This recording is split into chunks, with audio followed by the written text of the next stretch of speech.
No, because most of the restrictions for COVID-19 are actually involved in different laws, such as the Infectious Controls Act.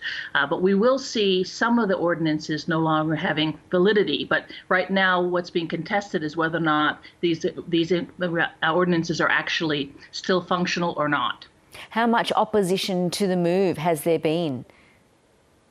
Not so much opposition to the emergency. The people have recognized that the emergency that was introduced in January has actually had no meaningful effect in actually beneficially reducing COVID-19. Sorry, I meant opposition to the lifting of the emergency, sorry. Not much, in the sense that I think that the government itself would have preferred not to have that. But I think that the king has come out and said that there should be, the emergency should be ended, and the government has responded by doing that. But how they've done that has actually created a constitutional crisis. Basically, what they have done is they have said that they did not seek the advice of the king in the way they went about removing the emergency. Is such a rebuke from a monarch very rare or even unprecedented, and what might it lead to? So we have seen increasing rebukes by the monarchy of this government, but in fact, what we see here is not even goes beyond that. It's more of a reprimand because it actually is much more. The language is much stronger. And we also see a situation where this particular level of a response and the contestation between the king and the government is unprecedented. And that's why we see Malaysia in a constitutional crisis about the status of the prime minister, the status of the government, and the way that they're interacting with the king. And so there's been a lot of movement in Malaysia in terms of political contestation about how the government has responded to the king's reprimand. Well, opposition figure Anwar Ibrahim has filed a motion of no confidence against the Prime Minister. What might happen here? Well, yesterday the parliament was shut down for COVID cases, and the votes have actually been not allowed to move forward during this special sitting, which has really been a briefing session. On Monday, the parliament is supposed to resume. There are questions about whether or not it will actually resume, but if so, then the question will be whether or not there is a debate about the ordinances and there is a vote.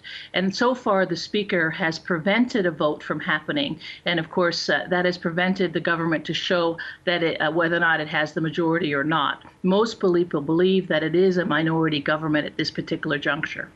And Dr. Welsh, just looking at the COVID situation across Malaysia, have the lockdowns been working? How strict are they, and have people been adhering to them? Well, I think as the COVID situation has worsened, especially in places like the Klang Valley, but it is now a national crisis, there has been more adherence to the SOPs and the protocols than before. But I think that there has been tremendous unevenness in the way that people have followed the protocols. And I think in turn, it's also been unevenness on the part of the government actors that have had double standards, holding parties and others. But the situation is very serious because the Delta variant is so transmissible, and this has resulted in large numbers of cases and infrastructure in the health system being seriously strained in unprecedented ways for the country. So if anyone gets COVID in Malaysia, what kind of medical attention can they expect? Is enough testing going on to even determine that they have COVID? Well, there is testing, but it's not enough in the sense that it's not widespread. There is access to public hospitals. Malaysia does have health care, but there have been strains on those public hospitals because there is sometimes access to beds, access to ICUs, especially in the Klang Valley, and now outside of the Klang Valley. Klang Valley is where Kuala Lumpur is located in that context. There is very good medical treatment, but not everyone is being able to receive it. So we have seen deaths increasing. But one thing Malaysia has done very well is the vaccination rate has increased rapidly.